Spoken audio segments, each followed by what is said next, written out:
안녕하세요.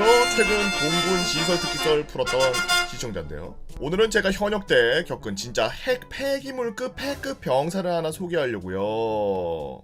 공군 부대 중에 비행단은 부대가 유독 커서 영내에 복지시설이 굉장히 많습니다. 치킨집, 빵집, 피자 뷔페, 골프장, 치킨, 빵, 피자 뷔페, 골프장? 여러분들 공군 지원해서 공군 가세요. 병사도 사용은 가능하지만 아무도 쓰는 사람이 없는 그런 모순의 구역. 그럼 뭐야, 가지 마세요. 때는 2014년 어느 가을 주말. 동기들과 함께 빵집에서 피자와 스파게티를 먹고 있는데 가세요? 공군 가세요 여러분. 먹고 있네요. 옆 테이블에서 타 대대 전우들이 하는 얘기들이 굉장히 흥미로웠습니다. 야, 아까 보니까 어떤 병사들이 단장님한테 혼나고 있더라. 그 얘기를 들은 저와 동기는 어떤 개패급인데 단장님한테 혼이 나지? 걔네들 지금 그냥 개 엿됐겠네.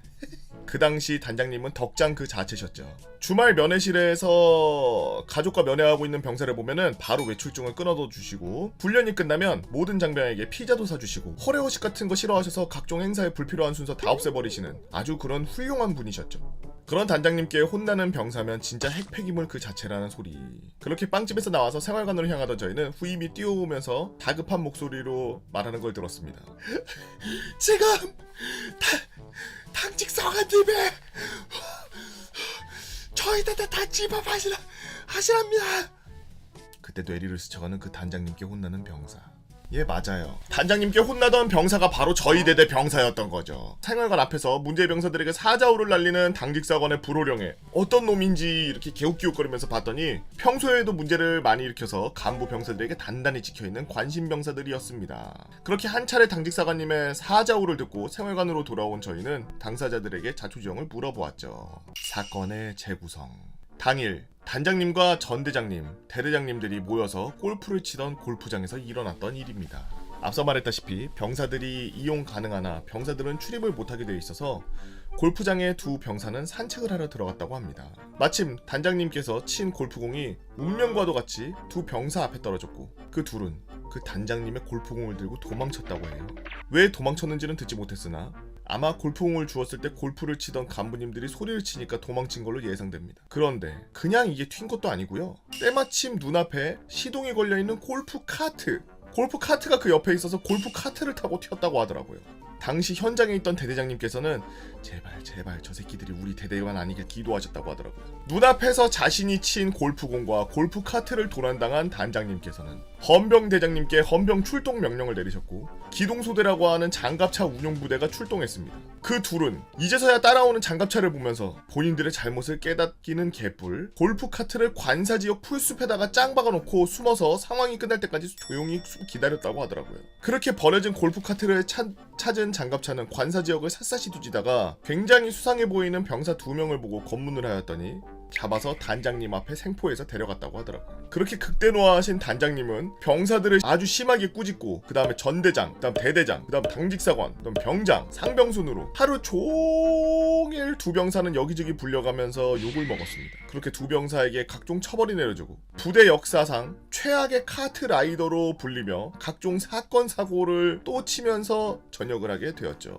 그래서 여담 1. 헌병대에서 군기교육대 처벌이 내려진 두 병사가 사라졌다는 소식을 듣게 됩니다. 그 소식을 들은 주임원사님은 부대원들과 함께 모든 건물을 뒤지며 찾아냈고, 심지어 부대 안에 산까지 올라가서 찾았는데, 또 헌병대의 도움을 받으려는 찰나 문이 잠긴 생활관에서 TV 소리가 들린다는 보일러병의 제보를 듣고 황급히 열쇠를 챙겨 문을 따보니 누워서 피자를 먹고 TV를 보면서 잠에 취한 쥐새끼 2마리가 있었다고 하네요. 계기로 군기교육대에서 영창으로 바로 다이렉트 창.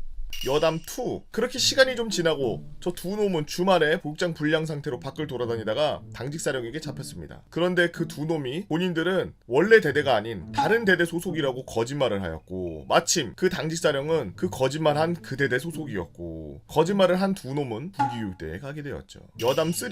저 중에 한 놈이 떡만둣국이 나오는 날 그 병병에게 떡만둣국 더 달라고 했는데 그 병병이 fuck 이라고 거절했습니다. 그랬더니 저놈이 식탁에 김치국물로 라고 글자를 써놓고 나가려고 했는데, 마침 식당에 있던 급양 부사관이 그 현장을 목격하고 관능 성명을 파악하고 사진을 찍고 증거와 함께 저희 주임원사에게 전달. 그놈은 또다시 군기교육대에 가게 되었죠. 그리고 이놈들은 전역하는 그날까지 말썽을 피우고 저녁 전날 아무것도 모르는 신병의 새 전투복과 전투화를 본인의 헌 전투복과 전투화로 바꿔치기 해서 전역했습니다. 네온 모히또님께서 올려주신 써랑썰레였습니다. 이 정도면은 쓰레기인데? 그냥? 아니 전 진짜 죄송합니다. 쓰레기님들 죄송합니다. 이 정도면은 김정은 정도 되려나? 저 마이크 끄고 욕 한번 시원하게 하고 가겠습니다.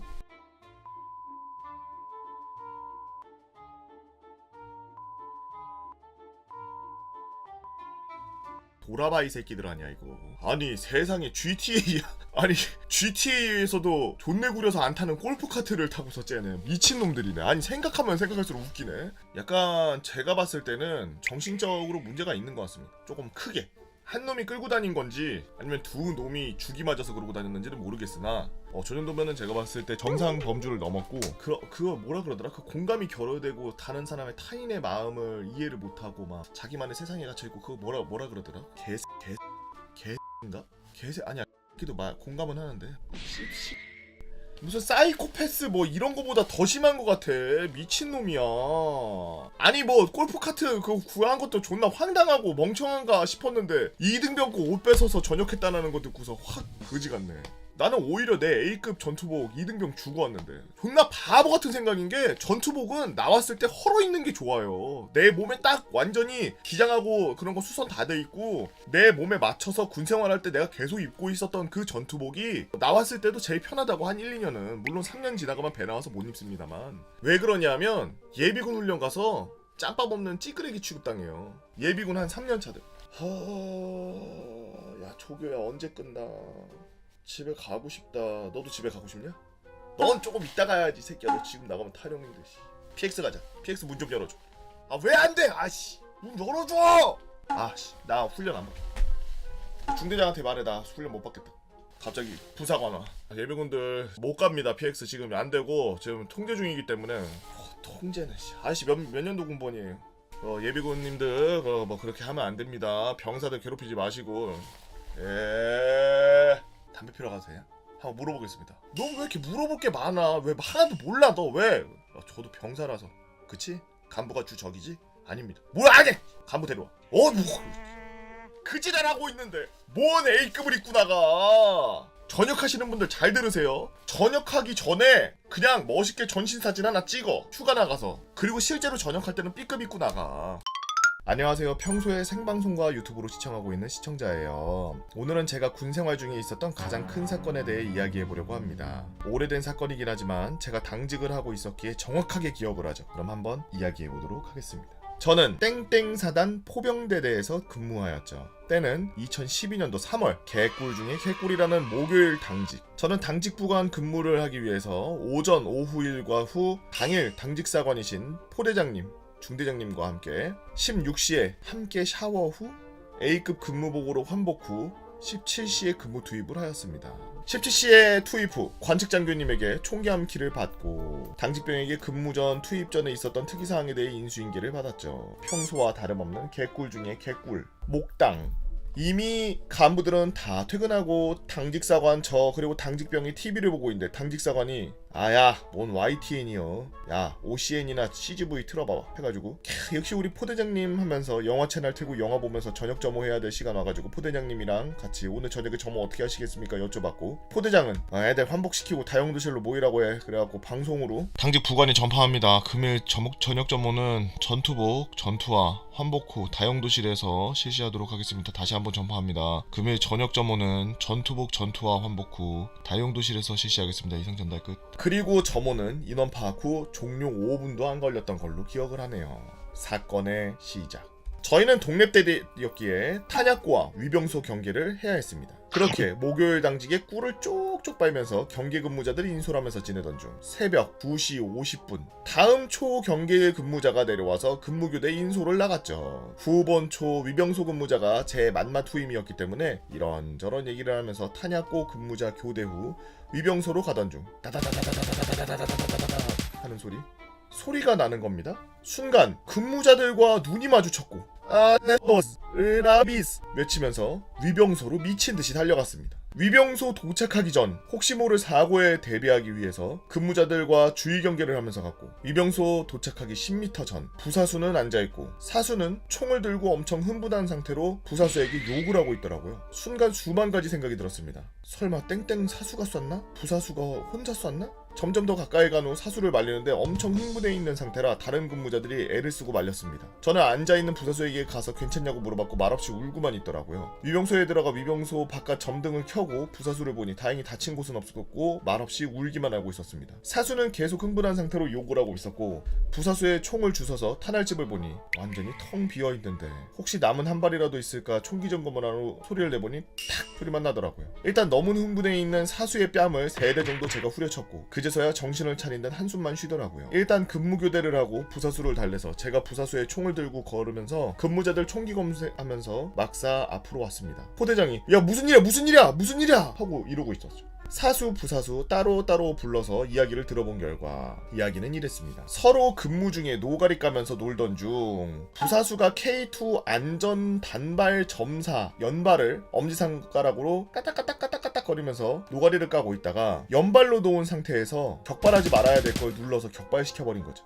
다행히 총구는 사수 반대편으로 되어 있는 상태였고 사수는 본인이 방금 죽을 뻔한 상황이어서 흥분하면서 욕을 하고 폭행을 한 거였습니다. 일단 부사수는 부사수 분대장을 깨워서 상황 설명을 한 후 잘 보고 이상 있으면 지통실로 내려오라고 했고 사수와 이런저런 이야기 후 올라갔죠. 둘 다 올라가니 이제서야 긴장이 풀리면서 나는 어떻게 될 것이며 대대장님과 군수과장님이 알면은 큰일 났는데 이거 어떡하냐 연거푸 담배를 피웠고 그렇게 시간을 지내다 보니 해가 뜨고 어느덧 당직 교대를 해야 되는 시간이 왔고 야간에 있던 상황을 보고드렸습니다. 당연하게도 군수과장님은 극대노를 하셨고 근무교대 후 저는 도망치듯 근무 취침을 하였죠. 다행히 근무 취침 도중에 저를 깨우는 사람은 없었습니다. 일어나 보니 사건은 사수, 부사수는 진술서를 쓰고 사수는 구타 및 가혹행위로 9박 10일 부사수는 총기 오발 사고로 인한 징계로 만창을 다녀왔습니다. 저와 당직병은 다행히 별일이 없었죠. 처음 소문은 썰렁썰레라 서두가 길었던 것 같은데 혹시나 유튜브에 올라간다면 술 취한 행인 5명이 위병 근무자 폭행해서 번기조 출동한 썰을 한번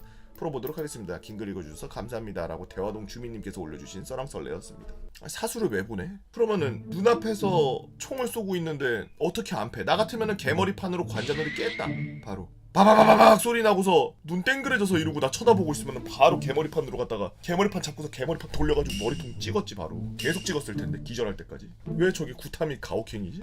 아니 오히려 저렇게 패서 다음 걸 생각 안 하게 한 게 다행인 거 아니야? 부사수가 당연히 실수였고 당연히 실수였겠지. 당연히 실수였으니까 사수의 반대편으로 해서 총을 쏘고 그랬겠지. 그리고 지도 놀랐고 이랬으니까 울고 있고 그랬겠지만 사실 쏘고 난 다음에 저기 패닉 와가지고 이렇게 될 바에는 그냥 다 죽이고서 빨리 탈출해야 되겠다 이런 말도 안 되는 망각을 하는 순간에 뇌는 어떻게 될지 모르거든. 패닉이 오면은 이상한 행동을 한단 말이야. 만약에 그랬을 경우에 앞에 있는 사수한테 총구 들이대는 순간 그냥 인생 둘이 끝난 건데 사수가 나는 잘 팼다고 보는데 죽으러 패야지. 그리고 그 쓰신 분은 사수가 정신 못 차린다고 가서 싸대기 3대 때렸는데 그거는 왜 구타로 안 들어갔어? 말도 안 되는 거지. 이거는 부사수가 연발로 놓고 총기 오발 사고 낸 거에 대한 그 죄를 물어서 만창 보내고 사수는 옆에서 놀랐는데 죄를 오히려 위로로 해주고 외박을 보내줘서 좀 뭐 술 한잔 먹고 오고 뭐 이렇게 해가지고 애한테 억하심정 풀어라 실수라고 하니까 잘 지내봐라 이러고서 달랠 생각을 해야지. 제 사수를 저렇게 해서 구타 및 가혹행위로 징계 보내고서 깜빵 보냈다가 다시 돌아오면은 부사수 어떻게 살아? 부사수 어떻게 사냐고? 못 살아. 존나 괴롭힐 텐데.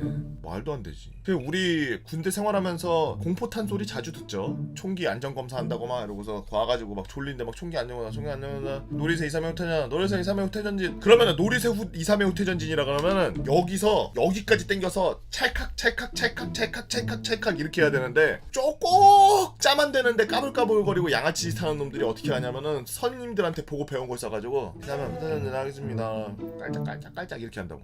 당연히 깔짝깔짝 이러면 앞에 탄 걸려있는 상태에서 네 앞뒤로 왔다 갔다 한 건데 그러고서 격발하면은 빵 쏘지. 그래가지고 자고 있다가 오대기 출동하고 그런 적 많아요. 처음에는 진짜 짬 없을 때는 빵 소리 나길래 난 너무 깜짝 놀랐어. 이거 총소리인데? 누가 총 쐈다. 그런데 별 그게 없어. 사람들의 뭐 동요가 없어. 내가 불침번 쓰고 있을 때였는데 당직사관실만 좀 뭐야 막 이러고 창문 밖으로 이렇게 내다보고 나는 너무 깜짝 놀랐거든. 나중에 짬 먹고 나서 그런 일이 한 3-4번 있으니까 나중에 저녁할 때쯤 되면은 빵 소리 나면 헤헤 이러고 가서 구경해. 군대에서 공포탄 같은 경우에는 자주 쏴요. 근데 신기한 게 어디 영해 부대인데 어떻게 완전 저렇게 실탄을 장전하고 있지? 연발로 놓고 땡겼는데 다다다다다 하고 나갔을 정도면은 거기다가 완전 한탄창을 다 답이 올 정도면은 못해도 15발 정도는 들어가 있었다는 얘긴데 어떻게 15발을 다 쏘지? 뭐 얼마나 세게 땡긴 거지? 뭐 때문인지는 모르겠지만 어떻게 찬탄창이 답이 오졌는지. 그리고 위병소에서 요즘에 실탄 넣고서 근무 쓰나요? 본인 집 근처에 부대들이 있어서 위병소를 자주 보시는 분들 조심하세요. 술 먹고 난장 까다가 총 맞게 생겼네요. 요즘 애들 실탄 넣고 근무 쓰나 봅니다. 안녕하세요. 오랜만이죠? 다들 잘 지내시나요? 약 1년 반쯤 전 패급 도병장 시리즈로 여러 이야기를 올렸던 도룡룡이라고 합니다. 상근병의 자유를 뺏어야만 했던 어떤 인사병의 이야기 지금 시작하도록 하겠습니다. 제1화 전쟁의 서막. 월요일이었을 거예요. 아주 긴 하품을 하고 애꿎은 마우스 드래그볼만 드르륵 만지면서 일하던 저가던 도룡룡 상병. 평소에 간부회의를 아주 길게 할 시간인데 대대지 통실이 그날따라 시끄럽습니다. 그리고 평소와는 다르게 상기된 얼굴로 문을 쾅 열며 들어오는 인사과장. 야발야발거리면서 저에게 소리칩니다. 야! 도룡룡! 큰일 났어 엄마! 야 땡땡땡 상병 출근 안 했어? 출근? 뭔 일이야? 전화 안 받아? 자, 여기서 인사과장인데 도룡룡 병장인데 병장이 인사과장한테 반말하는 이유는 인사과장이 실친이에요. 인사과장이 실제 친구고 소대장이었나 중대장이 대학교 후배였습니다. 그런 축복받은 부대에 들어가신 분이에요. 출근? 뭔 일이야? 전화는 받아? 라고 물으며 컴퓨터를 보니 10시 반. 시간을 확인하고 다시 인사과장을 쳐다보니 인사과장은 연신 자신의 핸드폰으로 누군가에게 전화를 하고. 아, 야발 폰 꺼져 있어. 땡땡땡 상병 집 전화번호 뭐야? 반대로 상근병 비상연락망을 막 찾아보고 그때 땡땡땡 상병의 이름을 찾았죠. 그런데 집 전화가 없습니다. 야, 없어. 폰 번호만 적혀있는데? 아이씨! 집 주소는 땡땡동 땡땡 아파트 땡땡동 땡땡호. 인사과장은 집 주소를 적고 바로 밖으로 나갔습니다. 그렇게 인사과장은 주임원사님의 차를 얻어 타고 땡땡땡 상병의 집을 찾아가 문을 두드렸지만 아무도 없었다고. 반복해서 울리는 초인종 소리에 뭔 일이여 하면서 땡땡땡 상병의 옆집 할머니가 한마디 하셨다고 하더라고요. 그 집 이사 갔죠. 이윽고 인사과장과 주임원사님은 할머니의 외마디 말에 그 자리에서 뻥졌고 대회장님께 말씀드려 연대에 이 사고를 보고해야 되는지 토론을 하기 시작했는데 다시 얼굴이 한껏 상기돼서 돌아온 인사과장. 핸드폰을 연신 만지작만지작거리면서 핸드폰 스피커폰으로 땡땡땡 상병에게 계속 전화를 하였지만 상대방에서 들리는 목소리는 핸드폰이 꺼져 있어. 그렇게 대대가 난리나고 땡땡땡이 상병과 친하게 지내던 상근병들 하나둘씩 인사과장 및 대대 간부들한테 불려나가 신변에 대해 조리돌림 당하고 있었죠. 그렇게 시간이 흐른 후 오후 4시 지휘통실에서 천둥 소리가 들립니다. 사건은 땡땡땡 상병은 토요일 근무가 끝나고 동네 친한 형들과 이수지역 넘어 어딘가로 놀러갔고 인사불성이 된 채로 집에 들어와 핸드폰이 꺼진 채로 잠이 든 거였어요. 한 상근병이 이 같은 실수는 천사대대장이라고 불리던 대대장님 그 상근병에게 의자를 던지게 만들었고 대대에 끼친 피해가 아래 서술된 내용과 같이 막대했습니다. 자, 대대는 100일 무사고라는 행사를 진행 중이었고 100일 무사고 행사는 그동안 덕을 쌓았던 현역병, 상근병에게 포상휴가를 몰아서 던지는 행사였고 이런 사건에도 100일 무사고라고? 이 말에도 그저 꿋꿋하게 100일, 200일, 300일, 무려 800일 가까이 진행되었고 꿋꿋이 무사고라고 하고 있던 행사가 상근병 때문에 깨지게 되었습니다. 그 100일 무사고로 인해 100일간 덕을 쌓았던 그리고 포상휴가를 받았던 병사들의 휴가는 그저 하늘나라 어딘가로 날아가게 되었죠. 약속받았던 제 휴가도 말이죠. 저 또한 제 휴가가 날라가 너무 열이 받았고 현역병들의 분노도 하늘을 뚫고 우주공간 어디까지 뻗쳐나가는 게 보였습니다. 이렇게 약속받았던 휴가까지 몰살당하자 병사들의 사악이 저하, 그로 인한 마음의 피해는 현역병들에게 막대하였고 싸제 물건을 상근병들로부터 공급받았던 공생관계에서 그 순간 현역병과 상근병은 바로 적이 되었습니다. 그동안 쉬쉬해주던 상근병들의 행동 하나둘씩 터져나와 간부들 귓속으로 다 들어갔고 상근병들의 이런 돌출 행동을 반드시 바로잡고 군인 정신을 심어줘야 된다라는 대대장님의 분노 섞인 지시사항이 인사과장에게 직속으로 들어갔습니다. 근데 인사과장이 뭐 할 게 있을까요? 그저 상근병들 대대로 불러서 그동안 불만사항이 뭐냐 쪽지나 적어라 했고 몇 시간의 정신교육을 통해서 군인 정신을 심으려는 아주 군인적인 행동을 계획하고 있더라고요. 그런 계획을 보면서 인사과장에게 한마디 질문을 던졌습니다. 인사과장, 너 그거 아냐? 뭐? 애들 번개 통신하는 거? 그거 핸드폰으로 다 착신 돌려놓고 주말에 핸드폰으로 밖에서 전화하는 거야. 그냥 뭐 대충 뭐. 그러면 너 핸드폰 착신 돌려놓는 거 알아내는 방법도 알아? 어? 그런 게 있어? 있지. 전화가 걸릴 때 첫 번째 신호가 가고 짧은 뚝 소리가 들려. 그거 착신이 전환되는 신호음이야. 진짜? 나도 번개 통신할 때 애들 여러 잡았잖아. 다 그걸로 잡은 거야. 자, 보여줄게. 뚜 이건 집으로 연결될 거야. 또 이 싱아놈 착신이다. 진짜? 여보세요. 나 대대 상황병인데 너 지금 바뀌지? 충성 아닙니다. 그래? 그러면 30초 안에 집 전화로 인사장교한테 전화해. 저 바뀝니다. 죄송합니다. 그날 무려 40명의 상근 중 10명이 무단 출타자를 확인하였고 며칠간 그들을 족치는 소리만 대대에 울려 퍼졌죠. 당시 대대는 대대에 보고만 하면 상근병들이 종교활동, 아르바이트 활동에 꽤나 관대한 편이었고 간혹 가장 노릇을 해야 했던 몇몇 상근병들의 대대 외출 보고만 하면은 아르바이트까지도 허락해 주었습니다. 그러나 그런 대대의 관대함에도 몇몇 상근병들은 주말이 되면 위수 지역을 넘나들며 위험한 출타를 계속하고 있었고 이것 또한 그냥 전향 상근병들과 현역병들 사이에 묵인해 주는 그런 수준이었죠. 그러나 저 사건이 터진 후 대대장이 제일 만만했던 간부가 인사과장이었는지 상근병 가정 불시 방문을 하라는 지시가 내려왔습니다. 아씨 이거 언제 다 돌아? 라는 회마디 비명에 저는 곰곰이 생각했습니다. 야 인사야 그거 그냥 중간에서 만나면 안 돼? 중간에서? 어떻게? 이게 우리 시 지도야. 무슨 동 어디 아파트를 접선 지역으로 하고 그 동네 주변 20분 거리에 사는 애들 한꺼번에 부르면 되는 거 아니야? 20분 안에 못 오면은 맥스 30분으로 해서 못 오는 인간들은 전부 무단 출타한 거잖아. 진짜 그러면 되네? 그렇게 시간이 흘러 토요일 주말 오후 인사과장은 운전병과 함께 레토나 뒷조리에 저를 태우고 상근병 불시방문이라는 목적어의 대대에서 나왔습니다. 인사과장은 대대를 나서자마자 어느 동네의 상근병 왕고급에게 전화를 겁니다. 나 인사과장이야. 너 이 동네 상근병들 번호 다 알지? 지금 애들한테 전파해. 몇 시까지 어디 아파트 놀이터로 와. 한 놈도 빠지지 말고 다 와.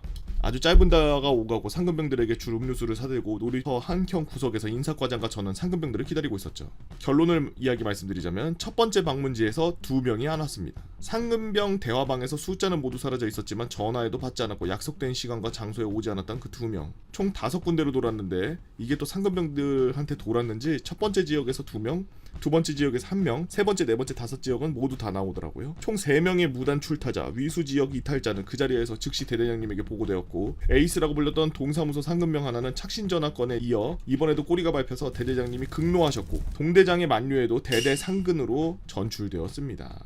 사건이 지나가고 대대에는 아주 큰 시련이 찾아왔습니다. 바로 신종플루였죠. 덕분에 상근병과 현역병들의 접촉을 막기 위해 출근을 하던 대대 상근의 경우 생활관 외부에 있는 예비군 식당으로 옮겨가야 했으며 예비군 중대 상근병은 대대 출입을 전면 통제하였습니다. 인사장교는 예전처럼 상근병 불시 방문을 하지 못하게 되었고 상근병들도 그들 또한 2번의 사건을 겪고 나서 그들 나름대로 살궁리를 찾아냈고 그들이 즐겼던 착신 전화는 더 이상 발견되지 않았습니다. 그렇게 시간이 흘러 따뜻한 봄이 찾아왔나요? 신종플루도 풀렸고 제한되었던 휴가도 풀렸으며 예비군 중대의 대대 출입 제한도 풀렸던 시기로 기억됩니다. 가끔씩 예비군 중대 상근병들을 불러서 대대에서 집중 정신교육을 시키곤 했는데 아무래도 대대 출퇴근하는 대대 상근병과는 달리 예비군 중대에만 출퇴근하는 상근병들이다 보니 정신교육을 종종 했어야 했고 예비군 중대 총기를 닦게 하는 등 그들도 나름 군인이다라는 시간을 보내게 해주었죠. 정신교육을 한참 하던 중 어느 날 인사과장이 예비군 중대 상근병들한테 물어봤습니다. 야 니들 요즘 몰래 어디 안 나가지? 그렇습니다. 그래 어디 몰래 나가지 마. 나가더라도 이야기하고 나가. 그리고 얼마 후 주말 밤 10시 말년은 심심하면 상황별에 내려가 상황실에서 번개통신을 도와주었고 당일 당직이었던 중사와 상황병 그리고 저 이렇게 셋이 호호하하 하면서 노가리 까고 있을 무렵 시작된 중사의 신세 한탄. 이 시간에 맥주에다가 치킨 먹으면서 탁 놀고 있을 시간인데 뭐냐 이거. 맞아 이 시간은 술집에서 달리고 있을 시간이잖아. 번개통신 지금 해도 됩니까? 번개 아까 했잖아. 아까 번개통신하고 바로 나갈 수 있는 거 아닙니까? 해보겠습니다. 왠지 몇 명 나갔을 것 같습니다. 그래 해보자 까짓것. 근데 첫 번째 상근병부터 좀 이상하네요. 뚜 착신 전화라는 소리가 들려왔고 평소 10시에 전화하던 번개통신과 달리 유달리 신호음이 오래가기 시작하는 겁니다. 1분이 다 돼갈 무렵 상근병이 전화를 받았습니다. 여보세요. 매우 졸린 듯이 가라앉은 목소리. 상황병입니다. 대대장님의 지시사항으로 번개통신 한 번 더 합니다. 사실 대대장님의 지시사항 아니었으나 유야무야 넘어갈 수 있는 방법은 대대장님 핑계가 가장 좋은 방법이었죠. 약간 의아하긴 했지만 첫 번째 상근병과 전화가 그렇게 마무리되었고 상황실에 있던 중사가 달려나갔습니다. 아무래도 밖에 나간 상근병이 있는 것 같습니다. 첫 번째부터 착신전환입니다. 우선 몇 명 더 전화해봐. 이것도 아주 웃기네. 전 다시 작전과 인터넷 전화로 돌아왔고 상근병 리스트 중에 좀 까져 보였던 상근병에게 전화를 걸었죠. 착신전환 신호음이 들려왔고 통화대기음이 들으면서 어느 순간 옆에 와있던 중사에게 조용히 얘기했습니다. 또 착신 전환했습니다. 긴 통화대기음 소리가 나고 상근병은 전화를 받았습니다. 여보세요. 대대 상황병입니다. 대대장님 지시로 하려는 찰나 중사가 옆에 전화기를 뺐더니 야, 나 땡땡 중사인데 지금 집 전화로 대대에 바로 전화해. 당장 전화해! 분노의 샤우팅 전화해 라고 하자마자 바로 전화를 끊어버리는 저와 중사는 그 상근병의 전화를 기다렸지만 5분이 지나도 전화가 안 왔고 그 중사는 그 상근병의 전화번호를 물어 직접 전화를 다시 했습니다. 거기 누구 있냐? 거기 누구 있냐? 솔직하게 말하면 넘어가고 말 안 하면 지금 번개통신 다시 해서 다 잡아낸다. 말 안 해? 지금 다시 전화해서 잡아낸다. 그렇게 셋이 있어? 구라치는 거 아니지? 알았어. 니들 대대 들어오면 나한테 와. 그렇게 전화를 끊고 일단락되는 줄 알았으나 중사는 전화를 끊자마자 저에게 한마디 하더라고요. 애들 다 전화해봐. 애들 다 말입니까? 무슨 일이십니까? 이거 지보다 낮은 계급 애들만 이야기하네? 역시나 중사의 전화 이후 번개통신 역사상 가장 난리가 났던 전화통화. 착신 전환자 15명. 착신 전화는 전화 받은 사람 6명에서 7명, 전화 안 받은 사람 10명. 착신자 중 6명, 7명, 대대로 5분 이내 콜백 인원이 0명이었고 전화를 받지 않았던 인원은 두세 번의 통화 시도 끝에 끝까지 전화를 받지 않았고요. 저는 모든 번개 통신이 끝난 뒤 착신 전환한 인원, 대대에 콜백한 인원들 전부 중사에게 넘겼습니다. 대대장님은 3번의 상근병들의 일탈을 더 이상 참을 수 없으셨고 그 사건에 연루된 상근병들 모두를 군기교육대로 보내셨습니다. 이상 이번 썰을 끝냅니다. 안녕하세요 개보건님.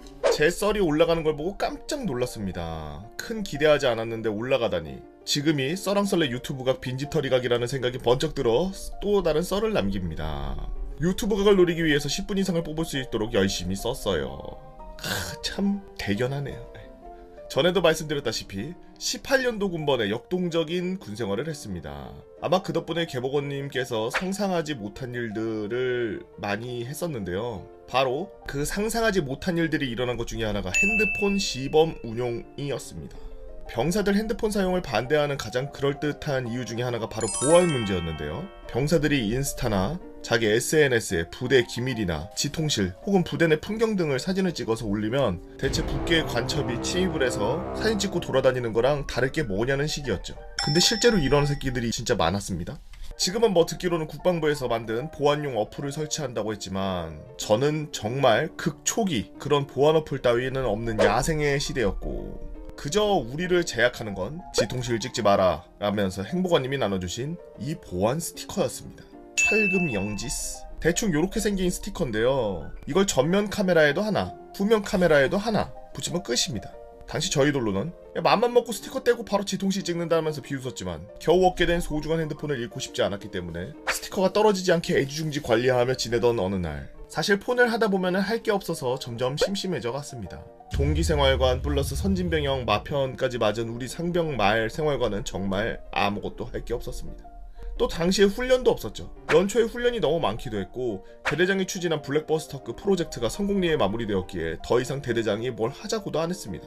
그러다가 손을 대고 만 것입니다. 금단의 사이버 도박이라는 것을요.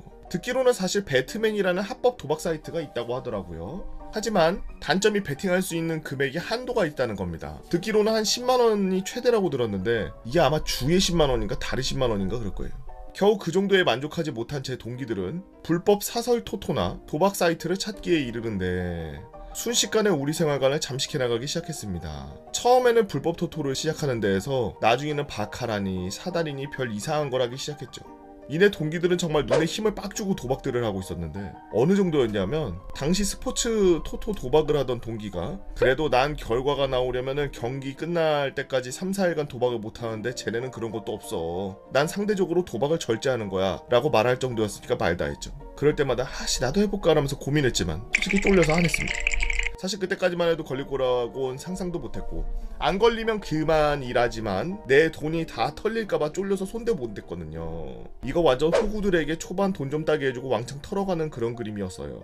하루아침에 200만원이라니. 당시 군인 월급으로도 6달치를 한 번에 벌어버린 제 동기는 침대 위에서 느긋하게 누워서 의기양양하게 자랑하는 모습이 마치 제왕의 포스였기에 되게 부러웠습니다. 뭐 불법 도박이 나쁜 건 알지만 굳이 말리지 않은 건 괜히 동기들에게 하지 말라고 하다가 서로 얼굴 붉히기 싫었고 한창 잘 되고 있는데 야 이제 그만해 이러기가 그랬죠. 그 탐욕어린 눈동자에는 어떤 논리도 안 통할 것 같았거든요.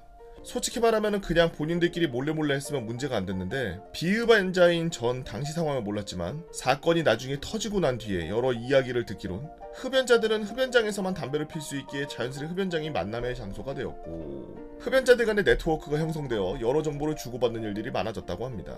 아마 거기서 흡연자들끼리 도박에 대한 정보를 공유했던 것 같아요. 이는 3시간에 퍼져서 취침 전 저녁 점호할 때에도 서로 꿍얼거리면서 오늘 개이뤘어 하면서 이야기할 정도로 퍼졌죠. 그렇게 제왕의 포스를 뽐내던 200만원을 자랑하던 동기는 돈을 다 잃어서 하소연하며 닭똥 같은 눈물을 흘리던 무렵 우리 생활관에 있던 8명 중 6명은 마음의 편지로 찔렸습니다. 정확히 말하면 행보관님이 동기 중 한 명을 불러서 따로 조용히 야 철수야 행보관 목소리 바꿔야지 철수야! 야, 하나만 물어봐도 될까? 예 행보관님 말씀하십시오 내 솔직하게 물을 테니까 솔직하게 몇 개만 얘기해. 도박했니 안 했니? 라고 물었다는 겁니다. 바로 비상이 걸렸습니다. 일단 영창을 며칠 갈지 다들 계산하기 시작했죠. 솔직히 물어봤다는 건 이미 얼추 계산이 끝났다는 심정인 거니까요. 입창 밖에 미래가 안 보였으니 다행인지 아닌지 불법 도박으로 영창 가는 경우는 기준이 도박에 얼마를 썼는지가 중요한데 그래도 애들은 착해서 뉴스에 나오는 것 마냥 남들 돈 빌려서 꼬라박지는 않아서 그렇게 크지는 않았습니다. 하지만 아니었죠. 이 뭔 소리야.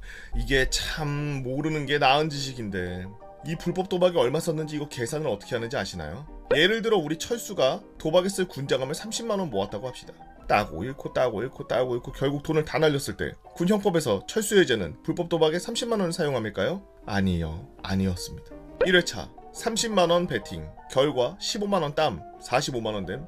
그 다음에 2회차 45만원 베팅 20만원 손실 25만원 됨. 다시 20만원 베팅 결과 30만원 땀 다시 50만원 됨. 50만원 베팅. 자 이런 식으로 해서 30만원, 45만원, 20만원, 50만원 베팅할 때마다 플러스로 해서 325만원가량의 불법 도박한 죄라는 식으로 되는 겁니다. 자 이해가 안 되시는 분들 너 얼마 걸었어? 저 30만원 갖고 시작했습니다 라고 하면 그냥 그래? 그럼 넌 30만원으로 불법 도박한 거지? 가 되는 게 아니라 30만원 하고 그 다음에 또 베팅하고 그 다음에 또 베팅하고 그 다음에 또 베팅할 때 베팅할 때마다 그 금액을 플러스해서 총 합으로 불법 도박한 죄를 물었대요. 첫 스타트 금액이 중요한 게 아니라 몇 번을 꼬라박았냐가 바로 형량의 핵심. 50인가 아래로 도박하면 감형해준다는 건 말 그대로 딱 한 번 했을 때 그런 경우고 이런 경우에는 얄짤이 없다는 얘기였죠. 생각지도 못한 결과에 동기들은 억울해하며 아우성쳤지만 이미 엎질러진 물. 심슨 가족에 나온 죽음을 받아들이는 5단계가 실시간으로 진행됐습니다. 부정. 코 묻은 돈 가지고 도박 좀 했다고 영창 말도 안 돼. 개 헛소리해. 말도 안 된다고. 분노. 마편 찌른 새끼 누구야 진짜 다 죽여버려. 공포. 진짜 이번 영창에 만찬 갔다 오면 어떡하지? 나 군생활 개 열심히 했는데 진짜. 흥정. 야 솔직히 우리 잘못한 거니까 4박 5일이라면 합리적일 듯. 난 그 정도면 받아들일 수 있어. 수용. 그래 영창 한 번쯤 갈 수도 있는 거지. 국방부식에 그래도 갈 거니까.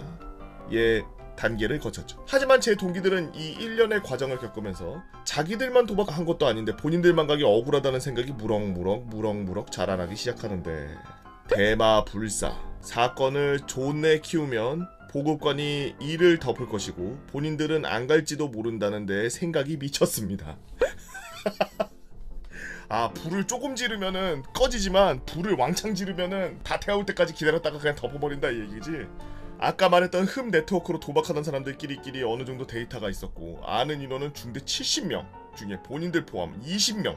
야 3분의 1이 있네? 그렇게 많았어? 싶지만 실제로 그랬죠. 인싸 주류 문화에 잘 끼지 못했던 저와 같은 아싸 기질을 처음으로 도움이 되는 순간이었습니다. 동기들은 바로 물귀신 작전을 실행해서 마편에 줄줄이 소세지 마냥 막 서로가 다 찌르기 시작했고 6명에서 컷될 줄 알았는 보급관님은 당황하기 시작했고 중대장도 당황하고 혼란의 카오스가 됐습니다.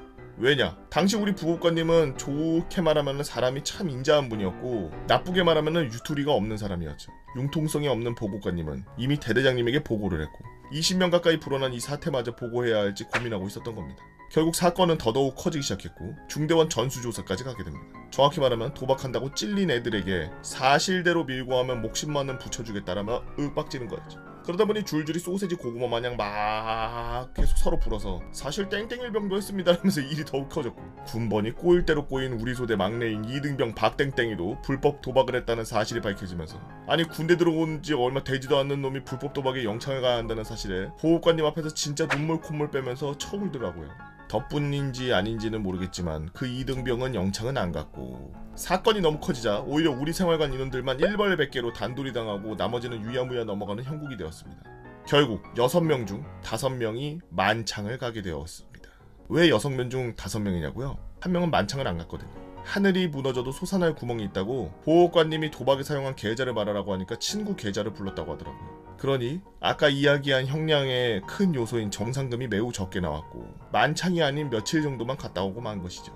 아마 보호관님도 눈 가리고 아웅인 건 알지만 이미 이 사건이 호되게 될 대로 대인지라 그냥 눈 감아줬다는 게 제 생각이었습니다. 그렇게 8명 꽉꽉 채웠던 저희 생활관은 한동안 저랑 비슷한 아싸기질의 동기 한 명 빼고는 아무도 없었죠.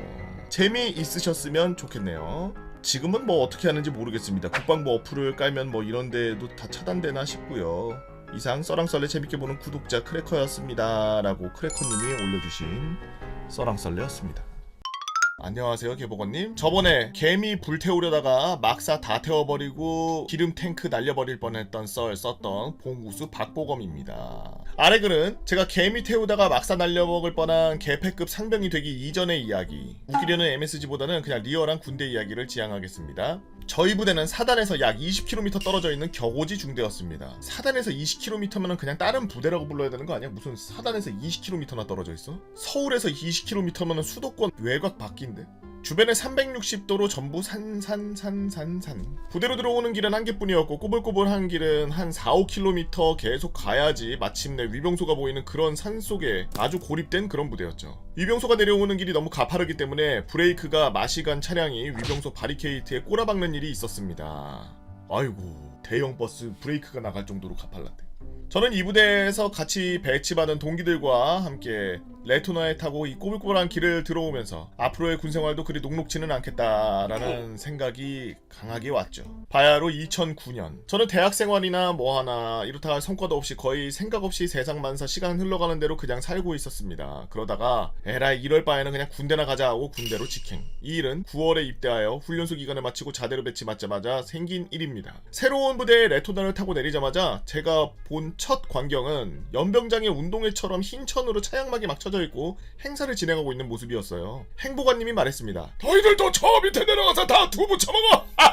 저는 행보관님이 시키는 대로 동기들과 헐레벌떡 연병장으로 내려가서 연신 보는 모든 사람들에게 그냥 연병장에 떨어져 나가라 충성을 외쳐대고 있었죠. 일단 제가 처음 본 부대 인원들은 정말 뭐랄까 걔 거지 같았어요. 물론 자대 배치 받은 게 처음이라 걔 어리버리 초긴장 상태였기 때문에 뭐가 뭔지 눈에 들어오지도 않고 있었지만 팔에 기부스한 인원, 머리에 붕대 감은 인원, 목발을 짚고 있는 인원 등 다친 사람이 너무 많이 보였습니다. 그리고 얼굴은 병장이고 2등병이고 겨울인데도 불구하고 시커멓게 다 타가지고 정말 그지가 따로 없었죠. 원래 훈련병이 더 그지꼴이어야 되는데 오히려 제가 더 뽀샤시하게 보였던 것 같아요. 이렇게 부대 인원 전체가 다 그지꼴인 이유는 제가 이 부대의 전입복이 바로 전날 했던 방화선 공사 때문이었고, 이 방화선 공사를 성공적으로 끝낸 것을 축하하기 위해서 두부 두루치기에다가 막걸리 회식을 하고 있는 상태였습니다. 저희 부대는 장교를 훈련으로 목적으로 편성된 부대였고 장교들의 박격포 사격을 위한 훈련장도 있었습니다. 이 박격포 사격 훈련은 대충 평지가 쫙 펼쳐져 있고요. 2-3km 떨어진 곳에 큰 산이 삥 둘러서 다 막혀있는 그런 지형인데, 어쨌거나 방화선 공사는 혹시나 박격포 포탄이 떨어져서 산불로 번질 수 있기 때문에 박격포 포탄이 떨어지는 표적 주변 2-30m에 그 안에 있는 모든 나무와 잡초들을 싹 다 제거하는 것. 그래서 불이 나더라도 그 방화선 안쪽으로만 번지고 그 밖으로는 더 이상 번지지 않도록 하는 거였죠. 어찌되었건 이 공사는 교도대대 전 중대 약 4개에서 5개의 중대가 2개월 동안 총 동원돼서 진행되었던 대대적인 공사였습니다. 야, 군생활 중에 2달 동안 공사하는데 그거 끝나자마자 갔네. 이 공사가 힘들었던 만큼 중대 인원들은 이 공사에 참여한 인원과 그리고 여기 원래 인원으로 나누어져 있었죠. 흡연장에서는 공사에 참여한 인원들의 무용담이 계속되었습니다. 야, 그때 불발탄, 그 불발탄 봤어? 얘 초기 치다가 탱 하는데 와, 나 진짜 터지는 줄 알았잖아. 야, 나는 그 개 큰 소나무 우리 그거 들고 옮기다가 쓰러졌을 때, 야, 그거 깔렸으면 뒤졌다 그거, 그지? 어쨌든 방화선 공사에 참여한 인원들은 이 대화에 낄 수 없었지만 이 공사에 참여하지 못한 인원은 묵묵하게 담배만 계속 뻑뻑 피고 있었죠. 여기서 저는 이 방화선 공사 후에 온 신병이었고, 안 그래도 개짬 찌끄레기인데 한 달 2달 먼저 온 이등병들은 방화선 공사에 참여했다는 이유로 저는 상대적으로 더더 개짬찌처럼 보이게 되었죠.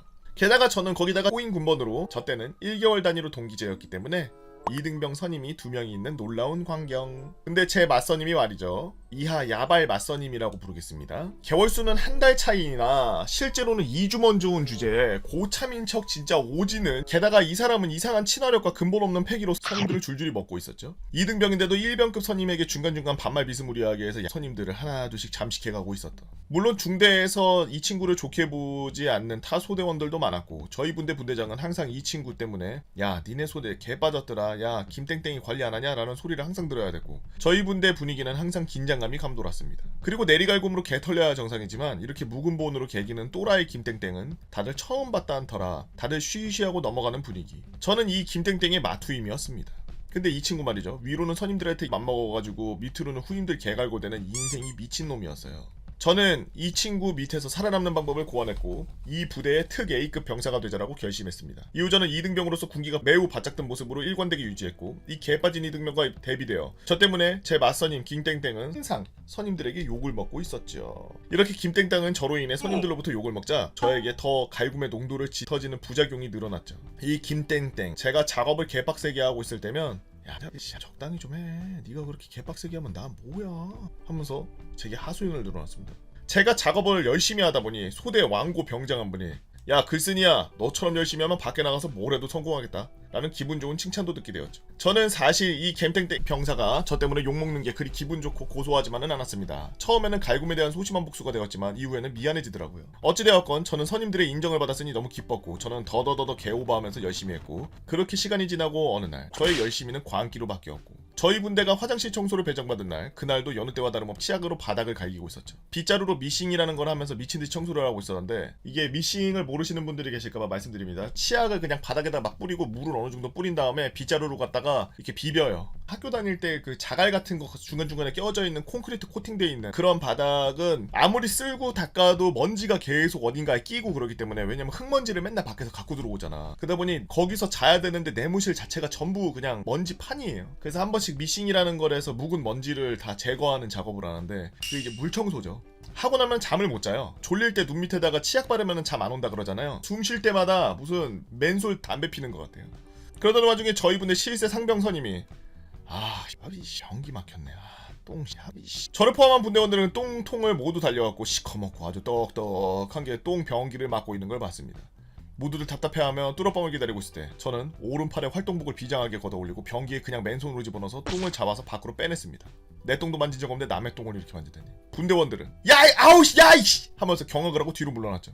그리고 변기물은 시원하게 내려갔고 저는 중대 특 S급으로 거의 모든 갈굼에서 해방되었고 선임들의 총애를 받는 개 특급 2등병이 되었습니다. 이후에도 저는 모든 일이 최선을 다했고 열심히 하는 게 몸에 배인 채 군대를 전역하고 복학 후 3년 6개월 7학기 모두 전액 장학금을 받는 저희과 신기록을 세우고 땡땡대학교 전체 수석으로 총장님께 상 받고 졸업했습니다. 이분 완전 완전 비슷하네. 저도 항상 군대 얘기 나오면 말씀드리잖아요. 똥 내가 맨손으로 뚫었다고. 손으로 뚫었다고 그냥. 벌써 침이 고인. 그 밥도둑이야. 그 특 A급 병사는 저는 지금 이러고 있네요. 안녕하세요. 유튜브로 썰랑썰레를 너무 재밌게 보고 있는 한 시청자입니다. 저도 군대에서 겪은 세상에는 별 사람이 진짜 다 있구나 하는 생각이 들게끔한 썰 한번 풀어보려고 이렇게 글 씁니다. 때는 2014년 2012년 말에 입대한 제가 상병을 달고 제 위로 전역을 앞둔 병장들만 쭉 있을 때 소위 소대의 실세가 되었을 때의 이야기입니다.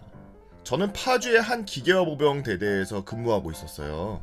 모르시는 분들을 위해 설명드리자면 기계화 보병대대란 흔히 알고 있는 일반 보병대대에 장갑차가 추가되어 기동성이 조금 더 좋은, 조금 더 광범위한 작전을 수행하는 그런 보병대대라고 생각하시면 되겠습니다. 저희 소대는 TO가 꼬였는지 저와 같은 계급에는 거의 항상 제 동기들만 있었는데 그마저도 동기 2명 중에 1명은 장갑차 조종수였고 나머지 1명은 행정기원으로 빠져버려서 저 혼자 소총수로 선임들의 사랑을 듬뿍 받고 있는 처지였죠. 심지어 제가 갓 상병을 달았을 때 제 위로 병장들이 같은 소대에만 10명이나 있었습니다. 어휴, 왜 이렇게 TO가 막 몰아서 들어와? 그래서 1년 반 동안 온갖 서름을 겪으면서 군 생활을 해왔기 때문에 선임들도 전역을 앞두고는 어느 정도 제게 모든 힘을 위임하고 맡기는 그런 상황이 왔죠. 기계화 보병대대에서 각 소대는 3대의 장갑차를 운용하고 소대 내 분대마다 장갑차 1대씩 조종하게 되었습니다. 그래서 장갑차 소대 내 3대의 장갑차 중 한 장갑차의 실질적인 분대장은 소대장이 맡게 되었고 바로 밑으로 병 분대장이 실질적인 부소대장을 맡게 되는 편제를 이루고 있습니다. 잠깐만, 장갑차 소대에는 3대의 장갑차가 있는데 한 장갑차의 실질적인 분대장은 소대장이 맡고 오케이. 장갑차가 3대인데 소대장이 분대장이고 병 분대장이 부소대장이래요. 보통 편제가 좀 좁아서. 그리고 제 분대 선임으로는 병장들 중 전역이 가장 느린 A병장이 있었는데 A병장은 저와 저녁일이 2주도 차이 나지 않았지만 저희는 월 동기제였기 때문에 저는 항상 A병장을 선임으로 깍듯이 대했습니다. 그러던 어느 날 저희 대대는 장갑차를 정비하는 날이 매주 특정 요일이 있었는데 이날은 하루 종일 대대원이 자기 분대의 장갑차에 붙어서 장갑차 내 외부를 청소하고 장갑차 내 화기를 점검하고 손질하는 날이었죠. 저희 분대도 여느 때와 같이 정비를 하고 있었는데 그날따라 유독 A병장이 장갑차 주위를 어슬렁거리면서 뺀질대고 있는 겁니다. 아니 안 그래도 막 신병들이 들어와서 장갑차에 대해 이것저것 좀 알려줘야 되는 저는 그런 게 너무 눈에 거슬렸고 실세니까 일부러 소대장이 보고 있는 앞에서 A병장님 그거 K6 그 손질하면서 신병들 좀 알려주시면 안 됩니까? 라면서 빈정대며 말했습니다. K6는 장갑차 상부에 거치하는 가장 큰 기관총입니다. 그 말을 들은 A병장은 잠깐 저를 죽일 듯이 쳐다보더니 소대장 눈치를 보면서 알았다 하고는 의외로 순순히 신병들을 가르쳐주기 시작했죠. 장갑차에는 총 5개의 해치가 있는데 조종수, 기관총이 달려있는 분대장석, 부분대장석, 병사들이 하차할 때 쓰는 후방, 그리고 대공사격을 할 때 쓰는 머리 위에 있는 가장 큰 해치 이렇게 5개가 있습니다. 장갑차 내부를 청소할 때 모든 해치를 다 개방하는데 이날도 어김없이 정비를 위해 모든 해치를 개방해 놓은 상태였고 저는 신병들에게 이 해치들을 열고 닫는 방법을 알려주고 있었죠. 장갑차의 해치는 총탄을 막아야 되기 때문에 상당히 무겁고 열고 닫는 법을 잘 숙지하지 않으면 해치를 닫는 순간 손가락이 잘려나가는 경우가 종종 있기 때문에 욕을 해가면서 신병들을 엄격하게 가르치는 것 중에 일종의 전통입니다. 저 또한 후임들이 조금이라도 실수를 하면 욕을 뱉어가면서 가오를 잡고 있었죠. 그런데 정비가 끝날 무렵 A병장이 갑자기 평소에 하지도 않던 솔선수범을 한답시고 가장 무거운 사각 해치를 본인이 닫겠다고 하는 거 아니겠습니까?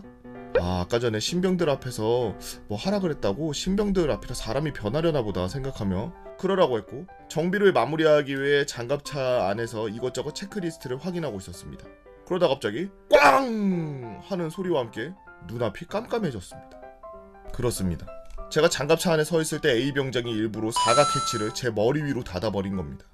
장갑차 정비를 할 때는 위험하기 때문에 항상 방탄모를 착용하고 있지만 100kg이 넘는 해치가 힘없이 머리 위로 떨어지니 그 충격을 저는 기절하지 않을 수가 없었죠. 저는 그 일로 국군수도병원에 3주 동안 입원하게 됐고 다행히 큰 부상 없이 가벼운 뇌진탕 증상을 겪게 되었지만 A병장은 만창을 다녀와 저보다 늦게 전역하게 됐습니다. 훗날 소대장한테 듣기로는 A병장한테 해치 닫을 때 위험하다는 걸 알면서도 왜 그딴 짓을 했냐라고 물어봤는데 A병장은 저 때문에 소대에서 실세가 된 적이 한 번도 없어서 원한을 품고 있었는데 그날따라 제가 너무 싸가지 없이 구르고 그래서 장난으로 그랬다고 대답했다는 겁니다. A병장은 그 일로 전역을 앞두고 다른 대대에 전입을 가게 됐고 다시는 보지 않게 됐지만 아직도 그 일을 생각하면 살해 위협을 받았다는 것에 치가 떨리며 공포심을 느끼기도 합니다. 지금은 많이 좋아졌겠지만 항상 외부의 적뿐만 아니라 내부의 적과도 싸워야 되는 국군 장병 여러분들 화이팅 하시길 바라며 이만 글을 마칩니다 라고 해염님께서 올려주신 썰랑썰레였습니다. 저 그냥 정신병자지. 저걸 100kg 넘는 그 문짝을 머리 위로 떨구는 거는 아무리 적이 없어도 상식이 없고 그래도 저거 만약에 조금만 더 세게 해서 목 꺾이거나 그래서 경추 골절 같은 거 되거나 아니면은 목 디스크 다 터지고 뭐 이랬으면은 이 사람 뭐 평생 손발 절면서 살았어야 되는데 아니면은 아예 반신불수 되든지 이랬을 텐데 굉장히 제가 봤을 때는 생각이 짧은 것도 짧은 건데 굉장히 사람이 악하네요. 그리고 벼르고 있었고 물론 선임한테 하극상하듯이 뭐 좀 하면 안 됩니까 뭐 이런 거는 잘못되긴 했습니다만 보면은 짬 차이가 별로 안 나거든요. 만찬 갔다 왔는데 더 늦게 저녁했다는 거 보면은 100kg이 무슨 100kg이야. 뒤에 운전병으로서 두 돈 반 본인 열었다 닫았다 해보신 분들은 아실 거예요. 그게 100kg가 안 되거든요. 그런데도 개 무거워요. 그거 앞에 그 스프링 달린 걸로 갖다가 뜯은 다음에 이렇게 여는데 장난 아니야. 100kg가 안 되는데도 개 무거워. 근데 저 장갑차 해치면은 완전 두꺼운 쇳덩어리일 텐데 그게 머리 위로 떨어지는데 상상도 할 수가 없네. 뭐 얼마나 큰지 얼마나 빠른 속도로 떨어졌는지 뭐 어쨌는지는 모르겠지만 사람이 기절할 정도의 충격이었으면은 충분히 조금만 더 셌으면은 외과적으로도 치료를 받았어야 되지 않을까라는 생각이 들 정도로 조금 위험한 상황이었네요. 선비의 나라에서 말로 하지 왜 그렇게 자꾸 신체에 위해를 가하면서 그래. 정신병자야. 진짜 저거 만약에 방탄 안 썼으면 머리 깨졌죠. 방탄 썼는데 기절할 정도였는데. 아마 방탄을 아무리 썼다 하더라도 안에 있는 뭐 방탄 내피하고 방탄 모하고 그 사이에 한 1cm 정도 떨어져 있는 거? 그거에 그냥 머리가 꽝 하고 받은 거니까 충격이 많이 흡수되기는커녕 굉장히 좀 데미지 다 들어갔을 가능성이 있죠. 안타깝네요. 지금 사방에 적을 두고 언제 전쟁이 일어날지 모르는 이 상황에서 그냥 지 배알 꼴린다고 자기 후임 저렇게 나쁘게 하는 사람이 세상에 존재한다는 게 좀, 지도 똑같은 일 당해서 개 크게 한번 다쳤길 바랍니다. 안녕하세요, 보건님. 제 이야기가 유튜브에 올라간 걸 보자마자 내 이야기가 드디어 유튜브에 올라가네 라고 신나서 친구들에게 자랑했다가 욕 뒤지게 먹고, 뭔 짓 하다 왔냐, 어떻게 살아있냐 라고 욕먹고 다음 썰 준비하고 있습니다. 뭐 썰 이름은 좀 거창한데요, 뭐 없는 썰이라 이게 또 재밌을지는 모르겠네요. MSG 전혀 없는 100% 실화로 만들었습니다. 때는 상꺽대 상병 3호봉에서 4호봉쯤 일입니다. 그날도 똑같이 아침에 점호하고 담배 한 대 피면서 몽롱한 정신으로 출근하고 오전 근무하고 점심 먹고 오후 근무하고 막바지 때 일이죠. 자, 참고로 이분은 유류 운전병이셨어요. 얼굴 다라이가 상사급이라서 하사한테 경례받았던.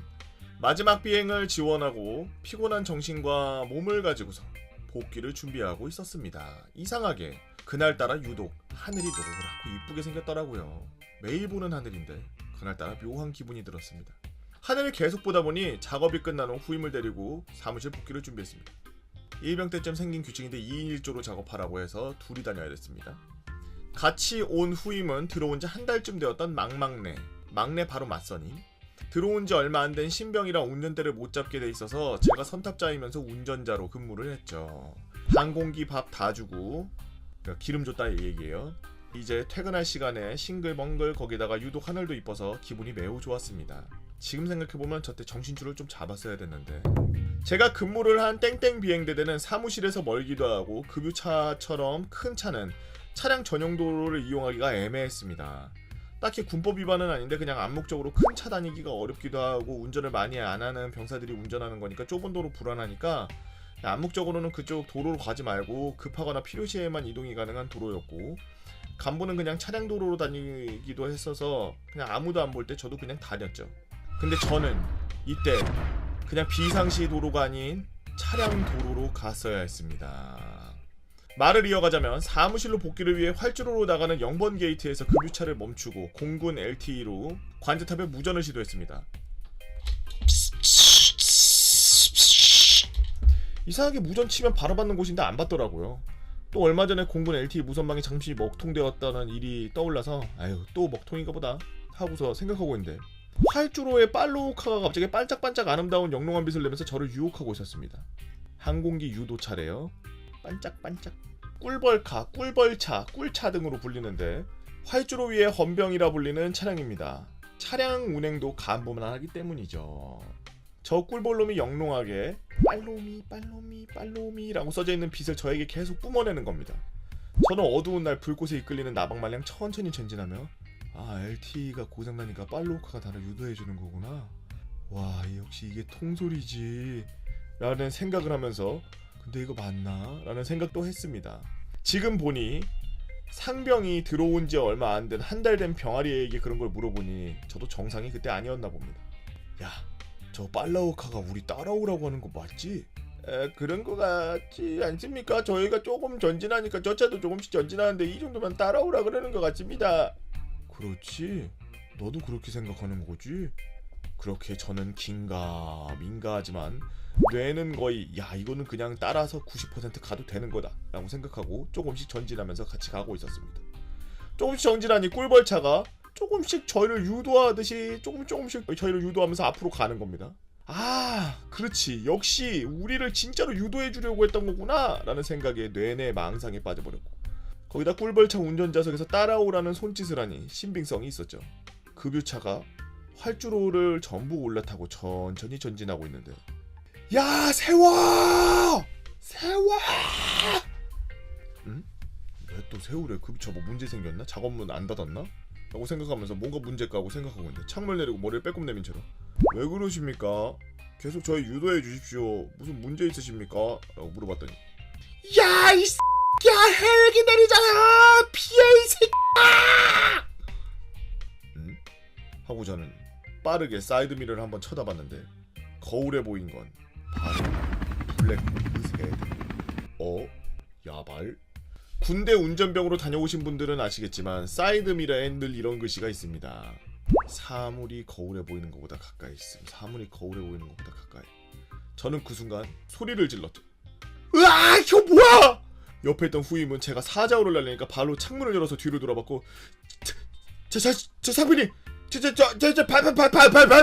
밟으셔야 됩니다 하고 막 소리를 막 질렀죠. 저는 곧바로 막 엑셀을 막 밟아서 달렸습니다. 근데 제 차량은 안타깝게도 35톤짜리 급유차. 아무리 미친듯이 엑셀을 밟아도 RPM만 올라갈 뿐 속도가 안 나고 하고 이동할 뿐이었죠. 저는 0.1초 동안 이렇게 뒤지나? 이렇게 뒤지나? 블랙호크에 깔려 뒤지는 거면 갈 때도 예술로 가는 건가? 라고 개소리로 생각하다가 바로 옆에 길이 보였습니다.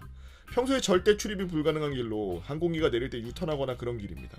A포인트라는 이 길인데 급유차로 따라가다가 헬기 착륙하는 거 보고 멈출 수 없으니까 밟아가지고 A포인트까지 빨리 갔나봐요. 그렇게 A포인트로 관성 드리프트를 하면서 급유차로 들어갔고 급한 불을 끈 저는 다리에 힘이 풀리더라고요. 그렇게 A포인트에서 블랙호크가 눈앞에 내리는 걸 보면서 후임놈이 우와 헬기 무시땅 저 땡상병이 헬기 이렇게 해서 가까이 보기에는 처음입니다 하면서 신나서 쇼를 하고 있더라고요. 근데 저도 그때 미쳤던 게 나도 블랙호크를 이렇게 가까이서 보기는 처음이야. 군대썰 하나 들었네.